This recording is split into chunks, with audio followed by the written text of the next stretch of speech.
भारतीय किसान यूनियन रक्षक की मासिक बैठक आयोजित। बैठक के दौरान ज्ञापन भी सौंपा गया। आपको बता दें, भारतीय किसान यूनियन रक्षक के कार्यकर्ताओं ने मासिक बैठक का आयोजन कर किसानों की विभिन्न समस्याओं पर चर्चा कर 4 सूत्रीय मांगों को लेकर प्रदेश के मुख्यमंत्री को संबोधित एक ज्ञापन जिलाधिकारी को सौंपा। मासिक बैठक में भारतीय किसान यूनियन रक्षक के राष्ट्रीय अध्यक्ष चौधरी वीरेंद्र सिंह ओहलान ने कहा कि सरकार को किसानों की समस्या का समाधान जल्द से जल्द करना चाहिए। उन्होंने बताया कि ज्ञापन के माध्यम से हमारी मांग है कि नागल बस स्टैंड पर फ्लाईओवर बनाया जाए, जिससे वहां होने वाली दुर्घटनाओं पर पूर्ण विराम लग सके। बिजली विभाग बना आम आदमी के उत्पीड़न का अड्डा। बिजली का बिल जमा होने पर भी पूरे शहर में लोगों के कनेक्शन तार बदलने के नाम पर काटे जा रहे हैं, जबकि तार बदलने का काम बिजली विभाग का है। तार बदलने के नाम पर आम आदमी का उत्पीड़न किया जाता है, जो कि तुरंत बंद होना चाहिए। बिजली का बिल जमा न होने पर लोगों को समय न देकर तुरंत कनेक्शन काटने की कार्रवाई की जा रही है, जो कि गलत है। इसको लेकर उद्योग व्यापार प्रतिनिधिमंडल ने उपरोक्त लिखी हुई सभी मांगों को लेकर संबंधित ज्ञापन अधिकारी को सौंपा। जी, आपका नाम और आज किससे ज्ञापन? मेरा नाम पंकज कालड़ा है और उत्तर प्रदेश उद्योग व्यापार प्रतिनिधि मंडल का मैं मंडल महामंत्री हूँ। आज हम सब लोग यहाँ पर एक्सीन साहब को एक ज्ञापन देने आए थे नगर की मंडल की विभिन्न समस्याओं को लेके, जिसमें प्रदेश का सारा नेतृत्व हमारे साथ था, महानगर का, जिले का सारे पदाधिकारी साथ में हैं। और एक्सीन साहब को सारी मांगे बताई गई, जैसे लटकते हुए तार और खंभों की वजह से जो अतिक्रमण शहर में हो रहा है, और ख़ास तौर से जो तार बदलने के नाम पर आम व्यापारी का, आम जनता का उत्पीड़न हो रहा है कि तार, जो डिपार्टमेंट का काम है तार बदलना, उसके लिए उसकी लाइट बिल जमा होने के बावजूद भी डिस्कनेक्ट कर दी जाती है, जो कि गलत है, बहुत ज़्यादा गलत है। तो उन्होंने हमें आज आश्वासन दिया कि अपने सबॉर्डिनेट स्टाफ को, सबको ये कहेंगे कि एक मानवीय पहलू को ध्यान रखते हुए किसी की लाइट ना काट के उस चीज़ को, तार को नियमित रूप से बदला जाए और किसी की लाइट उसके लिए ना काटी जाए और आम उपभोक्ता को किसी प्रकार से उत्पीड़न ना हो। ये आश्वासन उन्होंने हमें दिया। आज पश्चिमी व्यापारी एकता व्यापार मंडल का शपथ ग्रहण समारोह धूमधाम से आयोजित। आपको बता दें, पश्चिमी व्यापारी एकता व्यापार मंडल का शपथ ग्रहण समारोह धूमधाम से मनाया गया। कार्यक्रम में व्यापार मंडल की नीतियों से प्रभावित होकर काफ़ी व्यापारी साथियों ने व्यापार मंडल की सदस्यता ग्रहण की। पश्चिमी व्यापारी एकता व्यापार मंडल के द्वारा आयोजित शपथ ग्रहण समारोह युवा नगर अध्यक्ष नरेंद्र कुमार के व्यापारी प्रतिष्ठान खुशी बिल्डर ITC रोड के पास आयोजित किया गया। मंडल का कुनबा बढ़ने का कार्य हुआ है और हमने हमारे पश्चिमी व्यापारी एकता व्यापार मंडल के युवा नगर अध्यक्ष नरेंद्र कुमार जी ने अपनी नगर कमेटी की टीम का जो हैगा गठन किया है और जो बड़ी सुंदर तरीके से इन्होंने जो है अपना कार्यक्रम किया है, और सभी साथियों का हम दिल की गहराइयों से हार्दिक अभिनंदन करते हैं और आशा करते हैं ये हमारे व्यापार मंडल को और व्यापारी नीतियों को जन जन तक पहुंचाने का कार्य करेंगे और व्यापारियों की लड़ाई को लड़ने का कार्य करेंगे। मुजफ्फराबाद निवासी लोग जिलाधिकारी कार्यालय पर पहुंचे अपनी मांगों को लेकर जिलाधिकारी को सौंपा ज्ञापन। आपको बता दें, प्राचार्य दून आयुर्वेदिक कॉलेज एवं हॉस्पिटल सुंदरपुर जिला सहारनपुर द्वारा बच्चों की फीस पूरी जमा कराने के बाद भी अनाधिकृत रूप से 1,35,000 रुपये मांगना और न देने पर बच्चे की मार्कशीट न देना व इंटर्नशिप न कराना, इसको लेकर संबंधित ज्ञापन मुजफ्फराबाद निवासी लोगों ने जिलाधिकारी को सौंपा तथा संबंधित जानकारी दी। मेरा नाम राहुल त्यागी, निवर्तमान अध्यक्ष भारतीय किसान संघ सहारनपुर। आज हम लोगों ने दून आयुर्वेदिक कॉलेज सुंदरपुर की एक शिकायत बहुत दिनों से चली आ रही थी, उसी के संबंध में माननीय जिलाधिकारी को एक ज्ञापन दिया है। हम लोगों ने मांग उठाई है कि इस कॉलेज के द्वारा जो वहाँ के छात्र हैं उनसे अवैध रूप से इंटर्नशिप लेटर देने के और मार्कशीट देने के एवज में अनाधिकृत रूप से फीस वसूली जा रही है, जो बिल्कुल गलत है। तो मेरा जिला प्रशासन से निवेदन है कि इस प्रकरण की जांच कराकर उक्त कॉलेज के विरुद्ध कठोर से कठोर सख्त कार्रवाई की जाए। सीमेंट से भरे ट्रक ने बाइक सवार को कुचला, मौके पर हुई दर्दनाक मौत। आपको बता दें, ओवरलोड सीमेंट से भरे वाहन ने बाइक सवार को कुचल दिया, जिसकी मौके पर ही दर्दनाक मौत हो गई। चीनी मिल सरसावा पुल के पास यह घटना हुई। ग्राम इब्राहिमपुर का रहने वाला मृतक बताया जा रहा है।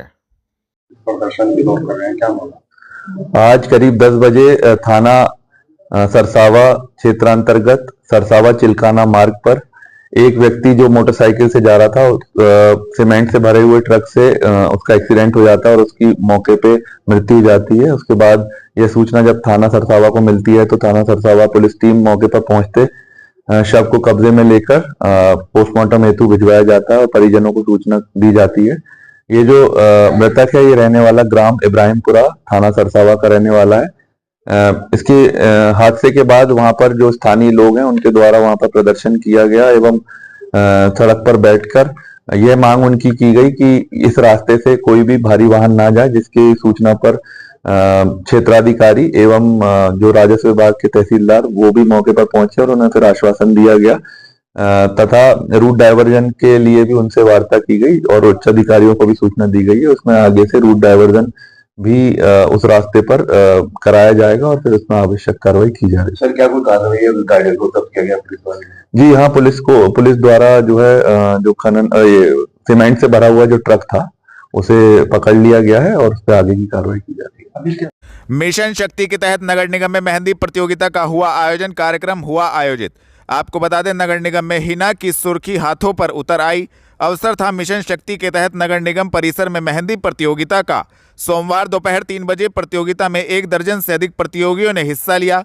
प्रथम 3 प्रतियोगियों को पुरस्कार देते हुए सभी प्रतियोगियों को मिशन शक्ति समारोह में सम्मानित किया जाएगा। नगरायुक्त संजय चौहान के निर्देश पर नगर निगम परिसर में मिशन शक्ति के तहत मेहंदी प्रतियोगिता का आयोजन किया गया। थाना मंडी पुलिस ने चैन स्नैचिंग लूट के मुकदमे में वांछित 2 अभियुक्त गणों को किया गिरफ्तार। पुलिस लाइन में प्रेस वार्ता आयोजित। आपको बता दें वरिष्ठ पुलिस अधीक्षक के निर्देशन में पुलिस अपराध नियंत्रण हेतु अपराधियों के विरुद्ध कार्रवाई कर रही है।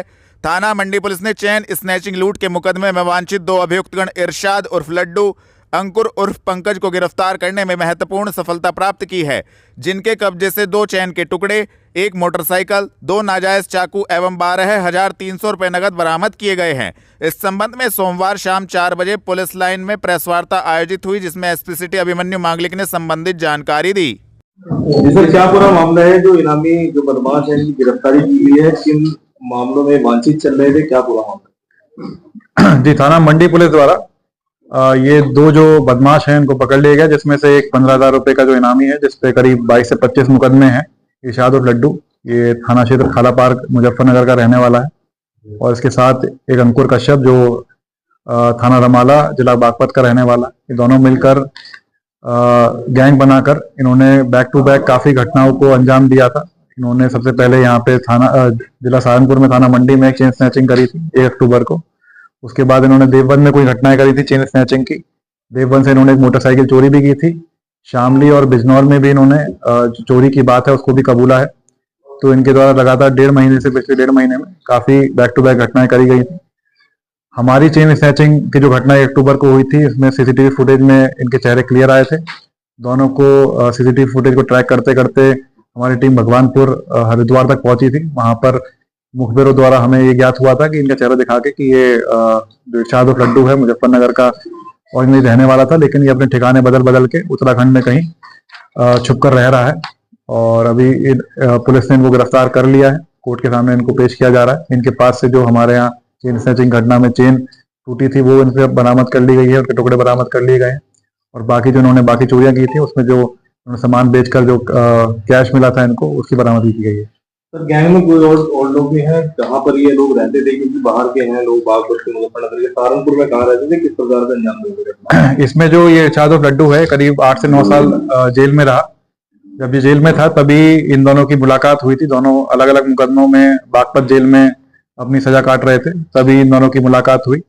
मुलाकात होने के बाद ये करीब मई 2024 में इरशाद और लड्डू ये जेल से बाहर आया है और तभी से गैंग बना के कार्य कर रहे थे।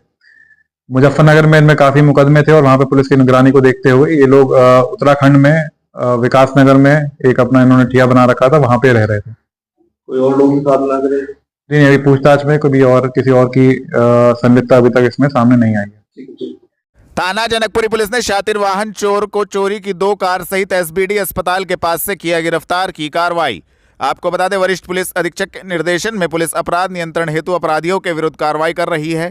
थाना जनकपुरी पुलिस ने सोमवार दोपहर 3:30 बजे एक शातिर वाहन चोर अर्जुन को एसबीडी अस्पताल के पास से गिरफ्तार करने में महत्वपूर्ण सफलता प्राप्त की है, जिसके कब्जे से पुलिस ने चोरी की गई 2 कार बरामद की हैं। संबंधित धाराओं में कार्रवाई करते हुए अभियुक्त को न्यायालय के समक्ष पेश किया गया है। गिरफ्तार करने वाली टीम में उप निरीक्षक शैलेंद्र सिंह, हेड कांस्टेबल हरेंद्र कुमार मौजूद रहे।